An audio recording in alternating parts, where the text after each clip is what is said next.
E aí eu fui impelido pelo Espírito Santo a falar alguma coisa hoje sobre a parábola do semeador. Dentro do nosso tema evangelismo pessoal, né, a parábola do semeador, que é uma parábola que Jesus, engraçado não tem nada de engraçado. O interessante é que essa parábola se encontra nos três evangelhos. Mateus capítulo 13, Marcos capítulo 4 e Lucas capítulo 8. Logicamente, em alguns ela tem pequenas diferenças, porque foram escritas por autores diferentes, mas se coincidem plenamente. Mas eu vou usar Marcos capítulo 4. Marcos capítulo 4, versículo 3 ao 8. Jesus conta essa parábola, depois ele explica essa parábola, né? Mas eu já ensinei e ministrei sobre esta parábola, mas eu sei que Deus tem algo novo para nós. Amém? Marcos capítulo 4, versículo 3. Diz assim, Marcos capítulo 4, versículo 3 a 8. Ouçam, o semeador saiu a semear.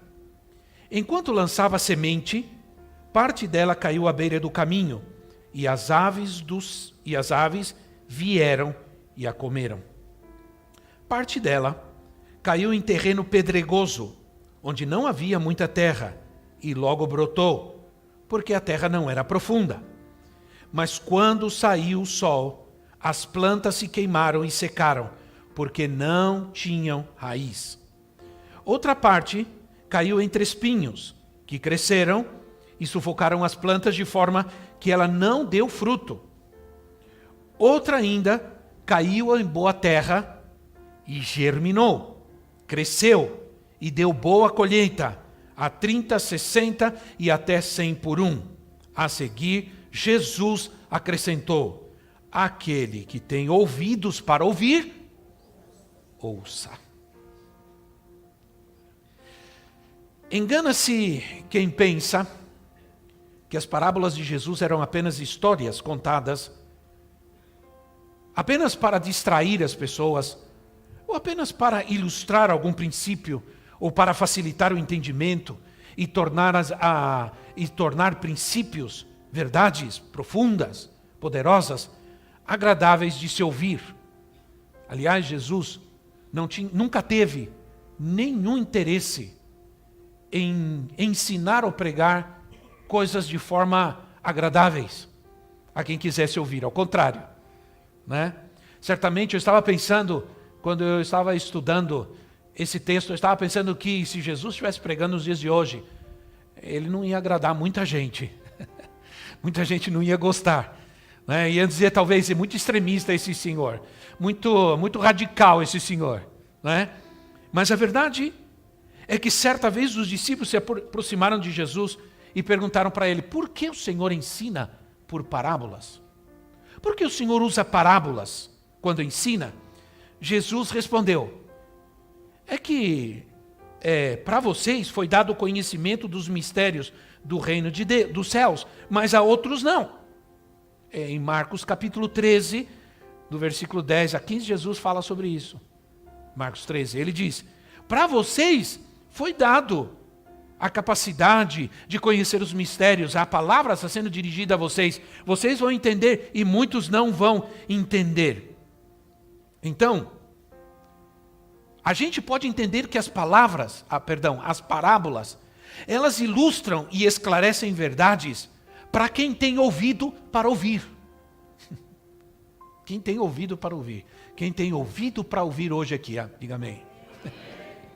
Porque nem todo mundo que tem ouvido, ouve. Sim ou não? Nem todo mundo que tem ouvido. Por quê? Porque isso depende de uma disposição do coração. Do coração. Isso depende de uma disposição do coração. Então, muitos, embora tenham ouvidos, seu coração não está disposto a ouvir. É disso que está falando ao Senhor. Mas, para quem entende, para quem tem ouvidos, essas parábolas, elas esclarecem e ilustram, mas tem um efeito contrário naqueles que se opõem, rejeitam a Cristo e não querem ouvir. Elas têm um efeito contrário. Interessante, você tem duas pessoas, você tem dois irmãos numa mesma casa, um crê, um ouve, entende, aceita, outro rejeita completamente. Por que será? Né? Então, Jesus nunca facilitou a mensagem do reino. Jesus nunca facilitou nada, pensando em ser aceito, ou que se aceitassem a mensagem, ou que ele fosse aceito, vamos facilitar as coisas, vamos amenizar. Não, Jesus nunca agiu assim, nunca agiu dessa maneira. Quando Jesus pronuncia essa parábola aqui de Marcos, quando Jesus fala essa parábola, ele já tinha 2 anos de ministério, faltava apenas um. E alguns estudiosos, aqueles que estudam principalmente o Novo Testamento, eles entendem que nos últimos dias de Jesus, ele começou a enfatizar muito a questão do evangelho, de compartilhar, até chegar à grande comissão. Até chegar à grande comissão, quando ele diz vão e façam, Jesus vai seguindo um plano, um projeto, ensinando, falando sobre servir, falando sobre ir, falando sobre crescer. E aparentemente, nessa época, escute bem, aparentemente, Jesus não tinha alcançado muita coisa. Jesus trabalhou, pregou, ministrou, chegou um tempo que ele tinha muitos discípulos. Num dado momento, ele começou a falar sobre compromisso, sobre se alimentar dele, viver para ele. Diz a palavra que muitos dos seus discípulos viraram as costas e foram embora. Só ficaram 12. Imagina você ter uma igreja com 600 pessoas e um dia você vai pregar no domingo, você começa a falar sobre santidade, obediência, seguir a Cristo, deixar todas as coisas, renunciar a tudo. Aí começa aí, gente, só fica 12. Já pensou? Pois isso aconteceu com Jesus. Aparentemente, Jesus não teve muito sucesso, não tinha alcançado muita coisa. Em algum momento, muitos que o seguiram viraram as costas, foram embora.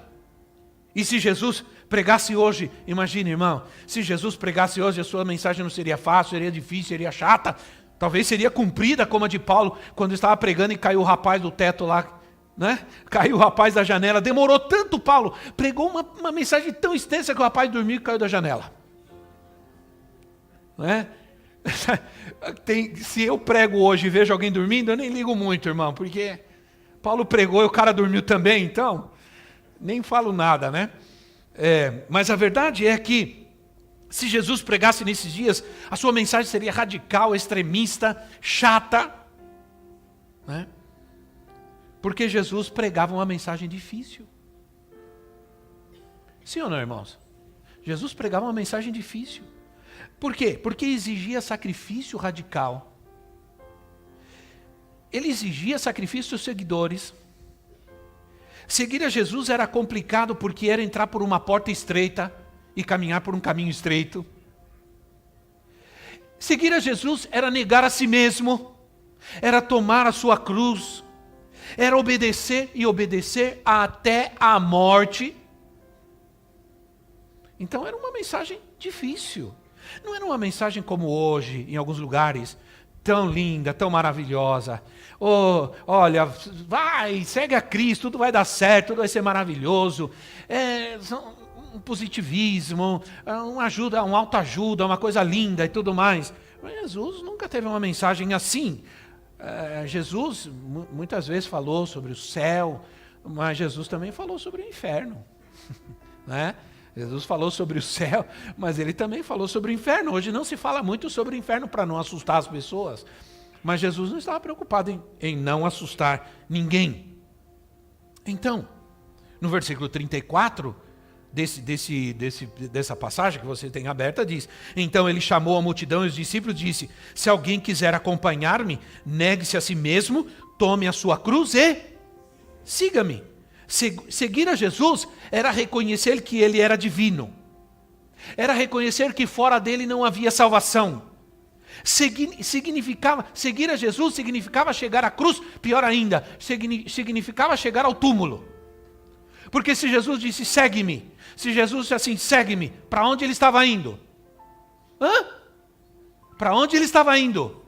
Para a cruz. E aí ele chama você também, me segue, vem comigo, sigam-me los buenos.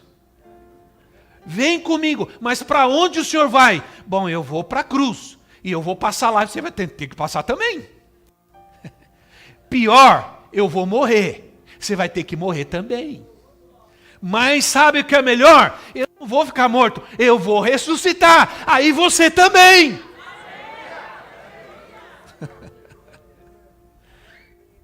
Jesus não está te chamando para você ir até onde você pode, ele está chamando você até o fim. Então, cabe aqui uma pergunta sincera. Cabe aqui uma pergunta muito sincera a cada um de nós que estamos aqui. Devemos nós mudar a essência do Evangelho de Cristo? Devemos nós mudar a essência do Evangelho para torná-lo agradável e mais aceito nos dias de hoje? A tendência é popularizar o Evangelho, adaptá-lo às tendências culturais, torná-lo mais ameno. Mas o que nós vemos, sabe o que é? É que isso não está funcionando. Não está funcionando. Porque isso está diluindo o Evangelho. Está afetando a essência do Evangelho. Porque o mundo não está buscando o que eles já têm. O mundo está buscando o que eles não têm e precisam. O que eles já têm, eles não precisam, não se interessam.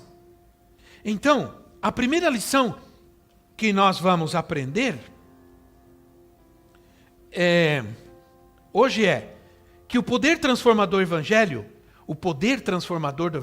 não está no mensageiro, está na mensagem. Diga comigo, está na mensagem. Amém? O poder transformador do Evangelho não está no mensageiro, está na mensagem. A motivação de pregar para agradar o público parece boa, mas é equivocada. Equivocada.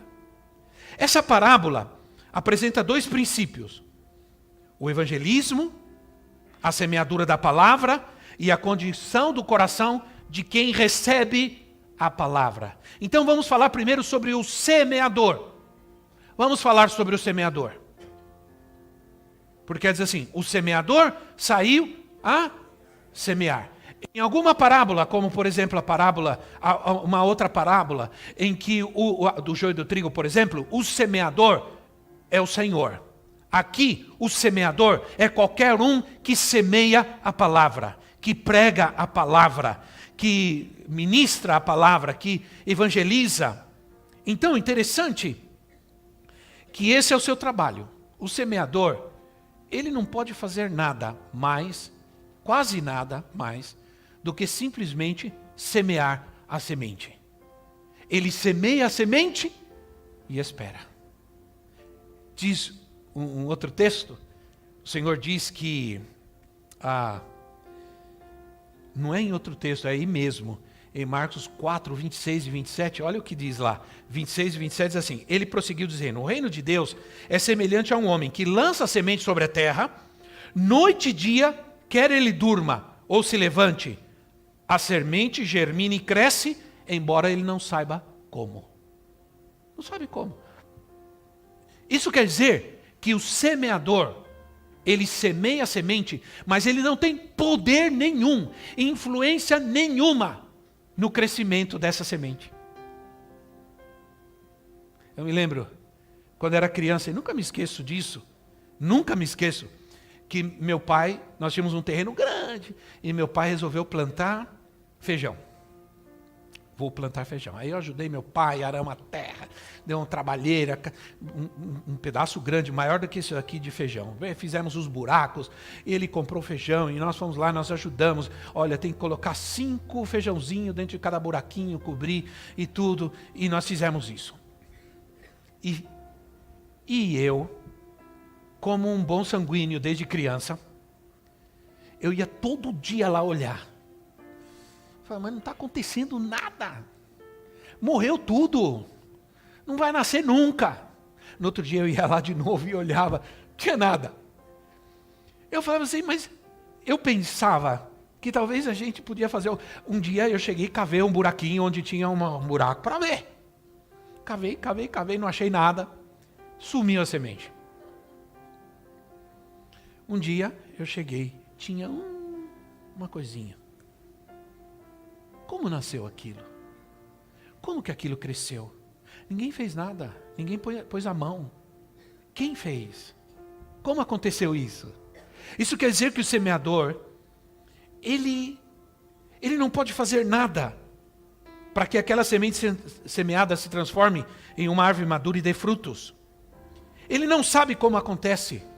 Nem se vai acontecer, isso que é o pior. Nem se vai acontecer, porque isso é um mistério. Você deve semear a semente.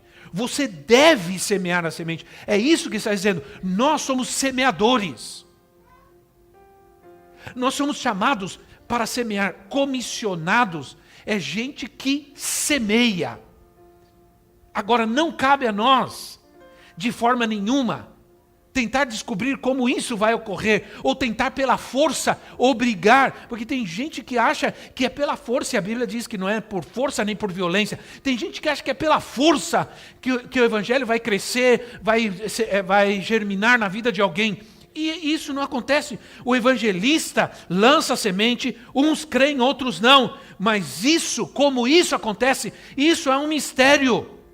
Porque o poder do Evangelho está na obra do Espírito Santo. A obra do Espírito Santo. É como chega alguém aqui, totalmente perdido, alguém totalmente sem gênero, alguém que está totalmente fora do plano de Deus para a sua vida, e a gente quer transformar essa pessoa no grito, no tapa, né? Como pastor que foi expulsar o demônio de uma pessoa e com uma Bíblia enorme, bem pesada, aquelas de estudo, e deu na cabeça dessa pessoa, com tanta violência, né?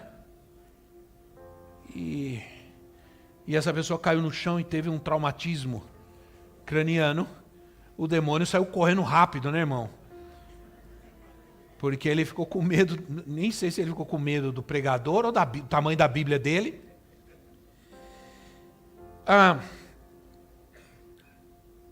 Não é o método, não é a técnica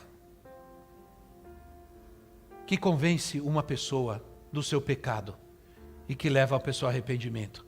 Não há técnica. O apóstolo Paulo sabia disso quando disse: um planta, outro rega, mas Deus dá Quem dá o crescimento? Quem dá o crescimento? Deus dá o crescimento. Um planta, outro rega, mas Deus dá o crescimento. Não há nada que a gente possa fazer. Crê que as almas serão salvas. Olha, deixa eu te dizer uma coisa, presta atenção em mim.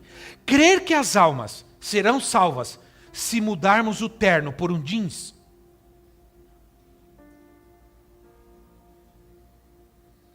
Não são as aparências que fazem crescer a semente. Não são as aparências. As sementes eram semeadas, sabe como eram semeadas as sementes nessa época? Num saco rústico de estopa. Não era num saco de tergal e nem de seda. Era num saco de... Jesus pregava na rua, sentado no chão, sentado numa pedra. Ele pregava, todo mundo vestia aquelas roupas debaixo do sol, calor. Entende, irmãos? E a gente tá querendo dizer, não, vamos trocar o terno pelo jeans, é melhor, temos que ser mais...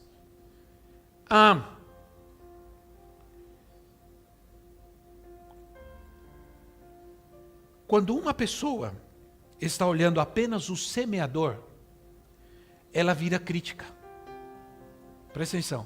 Quando uma pessoa está olhando apenas o semeador, ela vira crítica.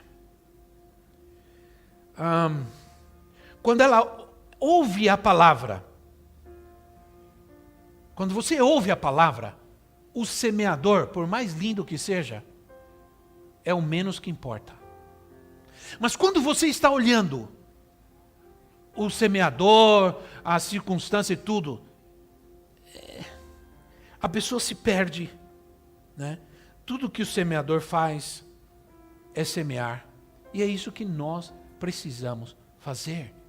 É isso que nós somos chamados para fazer. Nós não somos apenas crentes religiosos, nós somos semeadores do Evangelho de Cristo nessa terra. O semeador saiu a semear. Mas aí eu quero falar sobre a semente. A semente. A semente é o Evangelho.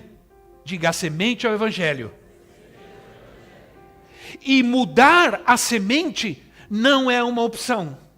Não é uma opção. Transformar, pintar a semente, maquiar a semente, não é uma opção. A semente tem que ser semeada como ela é. Se você tirar qualquer coisa da semente, você vai afetar. Todo mundo sabe, hoje em dia, que se você quer mudar o gênero ou você quer mudar organicamente uma planta, você tem que mexer com a semente. O milho transgênico é um tratamento que se faz na semente. Se você mexe na semente, você mexe na estrutura de uma planta. Não podemos mexer na semente. Não se mexe na semente. A semente é o Evangelho. Diga de novo comigo, a semente é o Evangelho. E diga, mudar a semente não é uma opção. Ok. Jesus nos chama para semear a verdadeira semente, não a outra. Nós somos advertidos, aliás, a não adulterar a semente. Não adulterar a semente. Não adulterar a palavra. Para a conveniência de ninguém. E sabe de uma coisa? Deixa eu dizer uma coisa poderosa aqui agora. A Bíblia diz que é Ele quem dá a semente a quem semeia. Ele é quem dá a semente a quem semeia. A semente não é minha, por isso o poder não está no semeador, mas na semente. A semente que eu semeio não é algo que eu tenho, mas é algo que Ele me deu, me dá. Então, por isso Paulo diz assim, lá em Gálatas 1:8, ele diz assim, mas ainda que nós, ou um anjo do céu, pregue um evangelho diferente daquele que lhe pregamos, que seja amaldiçoado. Paulo está dizendo, ainda que venha alguém com uma semente parecida, aí diga, não, essa semente é boa também. Não. Eu quero pregar, levar a semente verdadeira. Uma única variável é o tipo de solo, a natureza do solo. O problema não é o semeador, não é a semente, o problema aqui é então vamos lá, o problema não é o problema não é o problema é o solo. O problema aqui é o solo. Se não produz fruto da salvação, não produz a semente da salvação. Se não tem fruto, não tem semente. Sim ou não? Tem fruto, não tem semente. Interessante que a semente, ela é tão poderosa, porque a árvore, ela não sai do lugar, mas a semente, ela vai longe. Por exemplo, nasce uma árvore, dá muito fruto. Alguém pega aquele fruto, põe numa caixa e manda para a China. A semente está lá dentro. A semente está indo embora. Né? Um pássaro vem comer uma fruta, leva uma semente. Vai para outro lugar longe, ali ele faz suas necessidades, solta aquela semente vai dar frutos ali. Então o que acontece? O solo representa a condição do coração humano. O solo representa a condição do coração humano. Um solo ruim, já dá para ver uma cara ruim, né? Representa a condição do teu coração. Então, se o problema não está no semeador, não está na semente, o problema está no solo, nós vamos tratar do quê? Nós vamos tratar do solo. Sim ou não, irmãos? Ora, quero enfatizar algo. Se nós não temos um bom solo, onde cresce algo e dê frutos? Se nós não temos um bom solo, estou falando do coração, nós não teremos a semente para semear. Ora, se a palavra que é semente não está dando frutos em nós, como podemos sair por aí para semear algo? Então eu quero deduzir, é fácil, porque é uma primícia, você toma uma decisão. É fácil deduzir que pessoas que não evangelizam, que crentes que não evangelizam, não estão dando frutos, porque a semente da palavra não está dando frutos nele, eles também não estão dando frutos. Como podemos semear algo se a palavra não está dando frutos em nós? Há muitos crentes que não falam de Jesus, não são testemunhas, não querem pregar o evangelho. Por quê? Porque a palavra não está dando fruto neles. Então, se não há em nós a disposição, a motivação para evangelizar, estamos vivendo um evangelho sem frutos. Estamos vivendo um evangelho sem frutos. Vou repetir. Se não há em nós disposição, motivação para evangelizar, estamos vivendo um evangelho sem frutos. Então vamos rapidamente falar sobre solos e corações. O ouvinte à beira do caminho. Esse é o primeiro solo. A terra batida, seca, dos caminhos, né? A terra endurecida à beira do caminho, ilustra aqui um coração duro. Diga comigo, coração duro. Coração duro, duro, duro, duro. É difícil detectar alguém com um coração duro?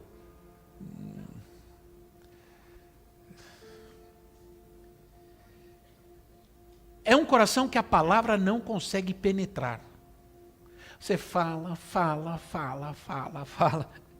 né? Essa é a pior condição do coração humano, sabia, irmãos? A pior condição do coração humano é a dureza. É a dureza. Gente dura de coração. É gente que resiste à palavra. E sabe de uma coisa? Os corações são endurecidos deliberadamente. Deliberadamente. Jeremias capítulo 19, versículo 15. Jeremias 19, 15 assim. Se obstinaram, a última parte do versículo. Se obstinaram e não quiseram obedecer. Não é uma coisa que é natural, que é espontânea. Não, é uma obstinação. Não obedecem, têm um coração duro porque querem.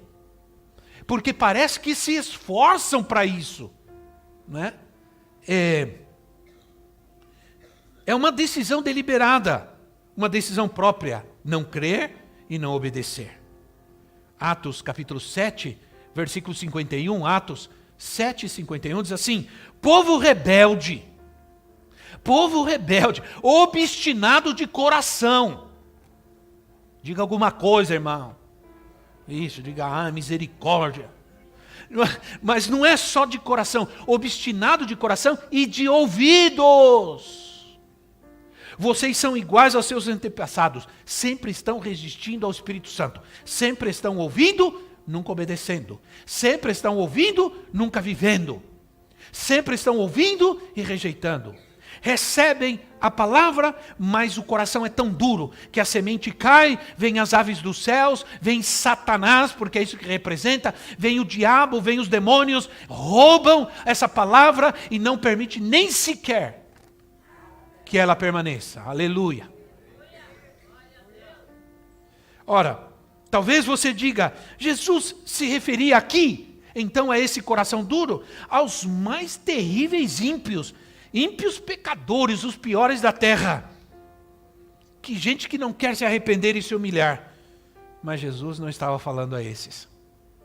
Jesus estava falando aos líderes religiosos.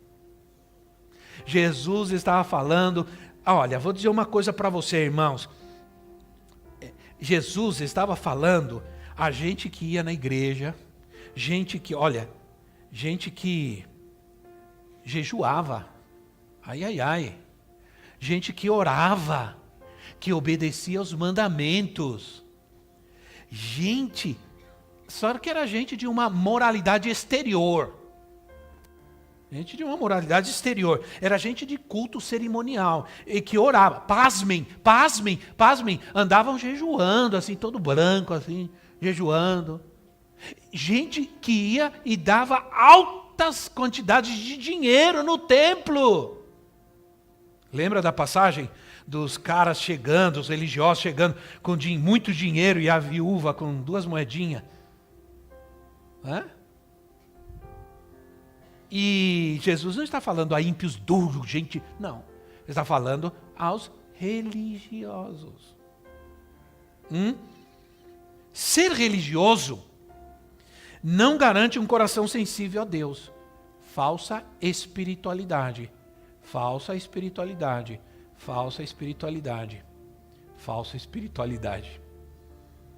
Obrigado.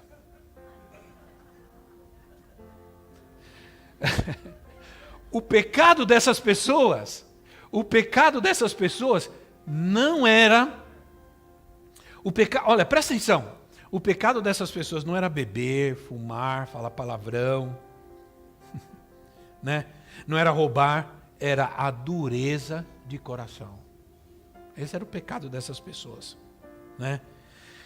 Então, versículo 12 assim, o versículo 12, Jesus explicando, diz assim: vem o diabo e tira a palavra do seu coração. A situação é, essa pessoa, ela não está nem no caminho, nem fora dele. Ela está na beira do caminho. Ela não está nem no caminho, nem fora do caminho. Ela está na beira do caminho. Você não é crente, você não é quente e nem frio. Você é morno. Você é um beira de caminho. Diga a alguém do seu lado, não seja um beira de caminho.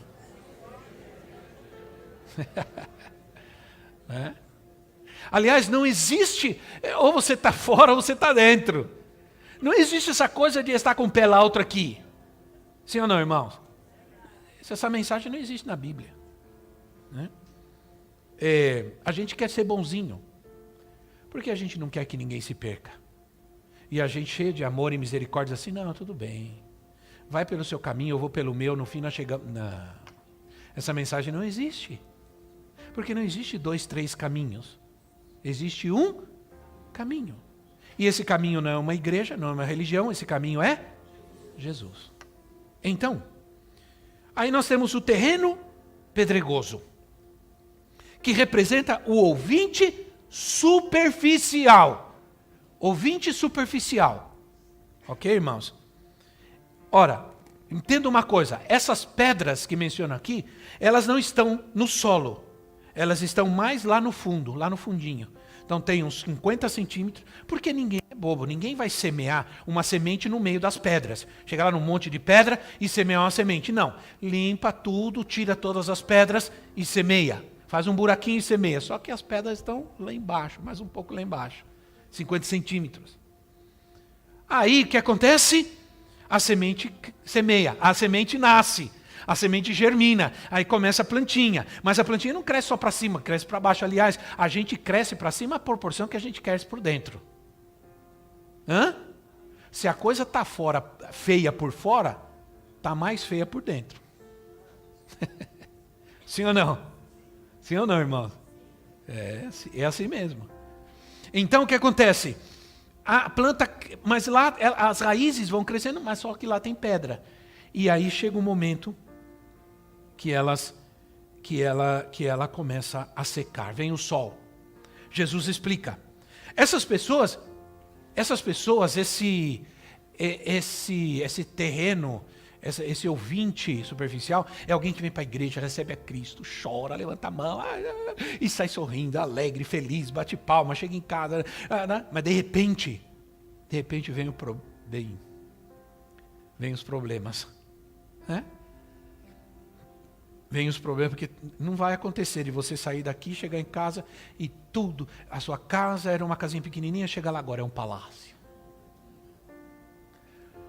O Senhor mudou a sua vida, você vai começar a enfrentar de forma diferente as situações dos problemas. Mas vem os problemas, vem as perseguições, aí você tem que dar testemunho, tem que falar, você tem que necessidade de testemunhar, você tem que dizer para as pessoas, para a sua família, aí começam a zombar, começam a falar, agora você virou crente, agora você vai para a igreja, agora você vai sustentar o pastor, e aí começam as coisas, e isso começa uma pressão, e aí começa a murchar, a perder a força. A planta não vai crescer, ela vai morrer, ela não vai dar frutos, ela não vai prosperar. Né? Então, perde a alegria. Você começa a ter uma compreensão maior do mundo das trevas, das tribulações da vida. Você começa a entender que há uma guerra, uma batalha. Tudo começa a ficar difícil. E você pensou, pensei que tudo ia mudar, que tudo ia ser maravilhoso. Dei até o dízimo, pensei que ia dar o dízimo, já ia ter emprego novo, que ia ganhar mais, que o meu chefe ia me chamar. Ao contrário, eu dei o dízimo e mandar embora. Né? Isso que acontece. E por causa disso, a semente, a planta que cresceu, a semente vai morrendo, vai murchando. Porque nada morre de uma vez, sim ou não? Nada morre de uma vez. Antes de morrer, a planta murcha.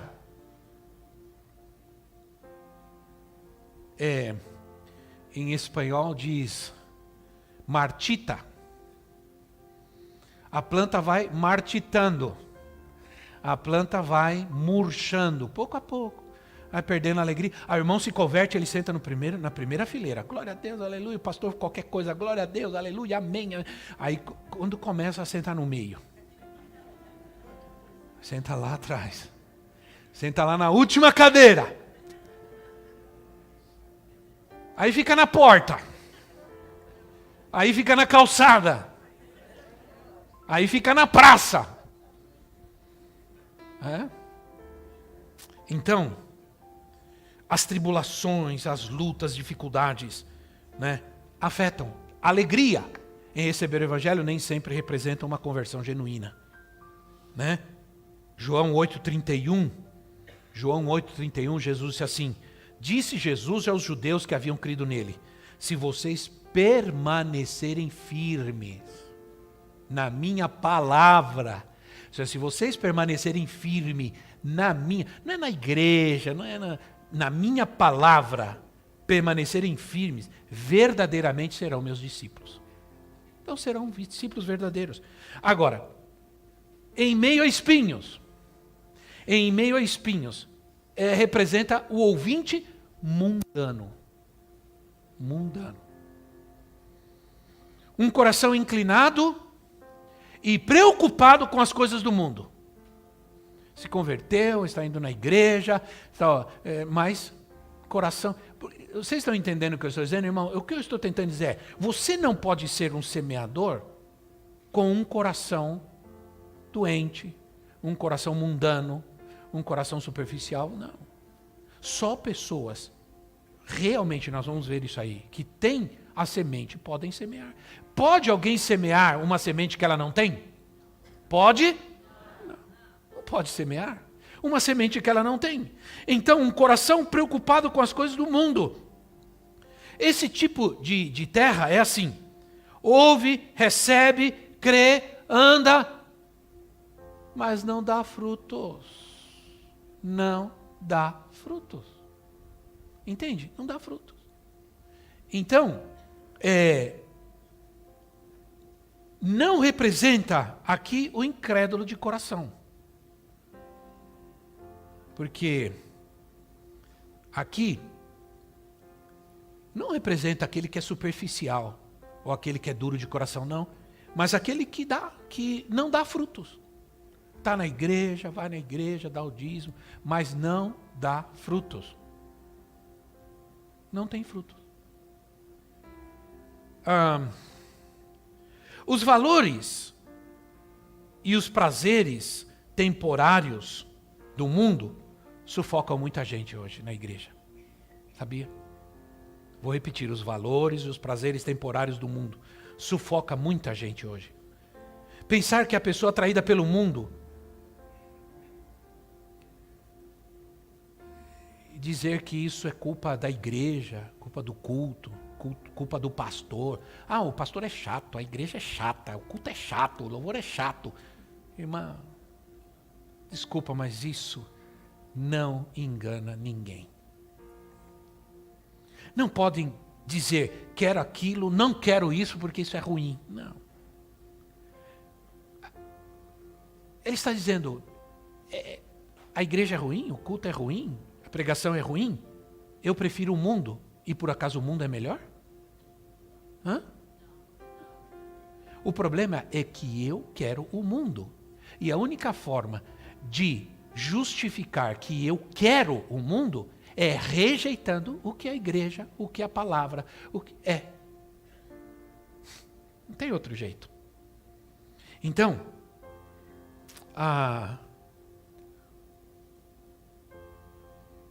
presta atenção, não dá frutos. Sem frutos não há semente. A semente vem do fruto.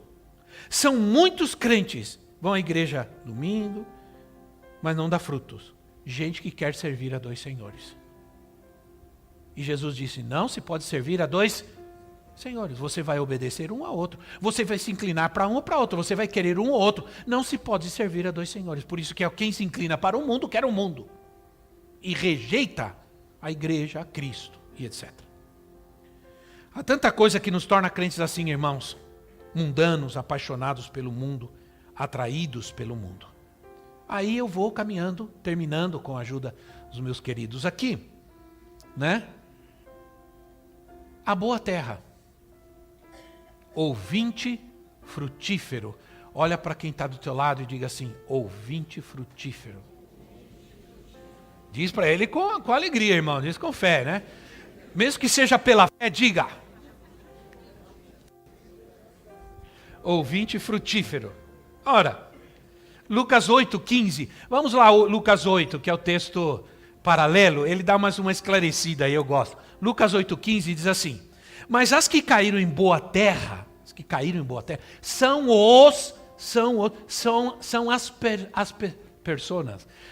as pessoas, the person, que com o coração bom e generoso, ouvem a palavra, retêm e dão frutos com perseverança. Ouvem, retêm, dão frutos com perseverança. Aí eu não terminei a história do feijão, né? Aí o feijão começou a cresceu. E eu feliz da vida. Aí meu pai falou, bom, quando eu estava dessa altura, meu pai falou, agora eu vou plantar melancia. Porque diz que você planta, a planta do feijão cobre, protege. Então você, aí plantou, aí piorou para mim. Porque eu amo melancia. E eu ficava desesperado, porque tudo bem.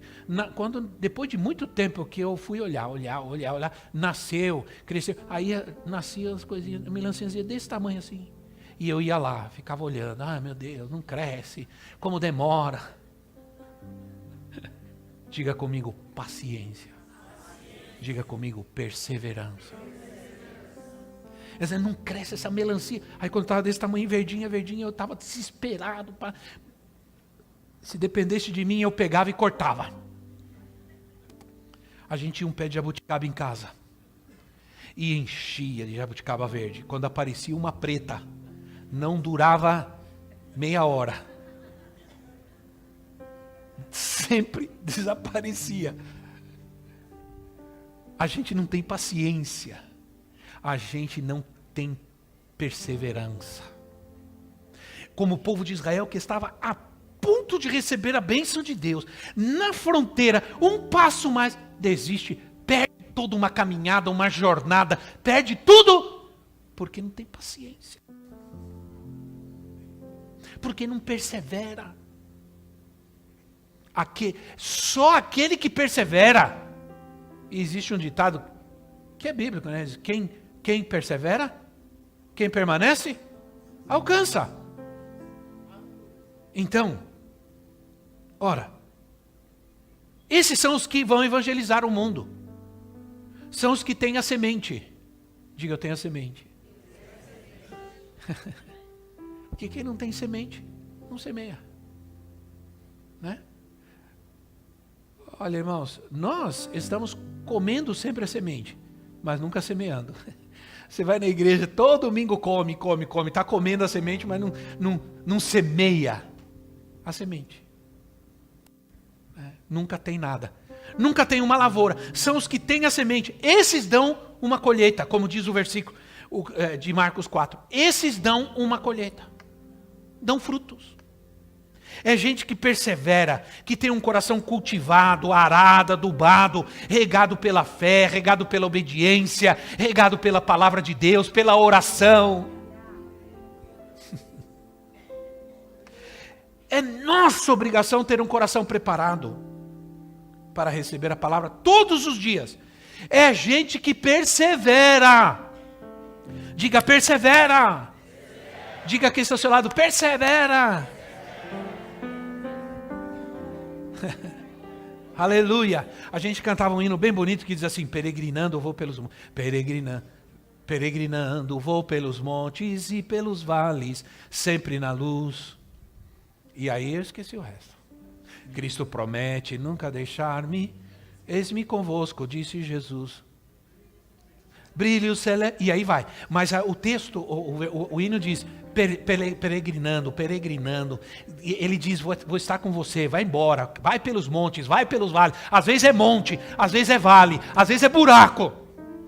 Às vezes é sol, às vezes é chuva, às vezes é trovão, às vezes é fogo. Né? Mas é gente que persevera. Por isso o salmista diz assim em Salmo 51:10: cria em mim um coração puro, ó Deus, e renova dentro de mim um espírito estável. A preparação do coração é obra do Espírito Santo. Quem poderá dizer, purifiquei o coração, estou livre do meu pecado? Provérbios 29 diz, quem pode dizer, purifiquei o meu coração, estou livre do meu pecado? Ninguém. Por isso, não diga apressadamente, Deus conhece o meu coração. Não diga, porque Deus conhece mesmo. E conhece mais do que você mesmo. Porque a Bíblia diz que o nosso coração é enganoso. Nosso coração, sabe qual é a primeira pessoa que o nosso coração engana? A nós mesmos. Sabe qual era o maior inimigo do povo de Israel? Não era o deserto, não eram os filisteus, não eram os escorpiões do deserto, eram eles mesmos. Eles venceram inimigos 5 vezes maiores do que eles. Em um momento, 5 exércitos se levantaram contra eles. 5 exércitos. E eles venceram. Mas foram derrotados por eles mesmos. Pela condição do seu coração. Irmãos, quando termina de explicar a parábola do semeador, Jesus pergunta, quem traz uma candeia para ser colocada debaixo de uma vasilha? Ora, Jesus está dizendo assim, quem pega uma luz para iluminar um quarto Traz a luz e coloca ela debaixo de um pote. Quem faz isso? Quem faz isso? Mas é o que nós fazemos. Nós somos a luz do mundo, gente que semeia, mas nós estamos escondidos debaixo de alguma coisa, supostamente debaixo de uma religiosidade, uma preguiça, de um desânimo, de uma postura, não sei, qualquer. Jesus está falando sobre comissionamento, sobre levar a mensagem de salvação, sobre ser luz do mundo, que todos olhem para nós e digam, creiam, vejam, desejem. Entender que os resultados do evangelismo e o resultado do poder de Deus deve dar muito ânimo para nós, irmãos. Muito ânimo para nós, né? Nós devemos ser pessoas, não há maior felicidade do que ver alguém recebendo Jesus. Ora, entender que quem está do meu lado tem a responsabilidade comigo de semear o evangelho do reino, que somos nós. Não é algo que vai acontecer automaticamente. Deus precisa de mim e de você. Ele me chamou a mim e a você. Ele nos salvou e nos tornou semeadores. Gente chamada, gente comissionada. Não importa quem você seja, porque a qualidade não está no semeador. A qualidade está na... Não importa quem você seja. Você pode dizer... Eu estava numa situação terrível, miserável, jogado na rua, não tinha nada. Alguém foi lá e semeou a palavra na minha vida. E essa semente está transformando a minha vida. Essa semente está mudando a minha vida. Essa semente vai mudar a minha vida. Aleluia! Nós cremos. Fique em pé no seu lugar.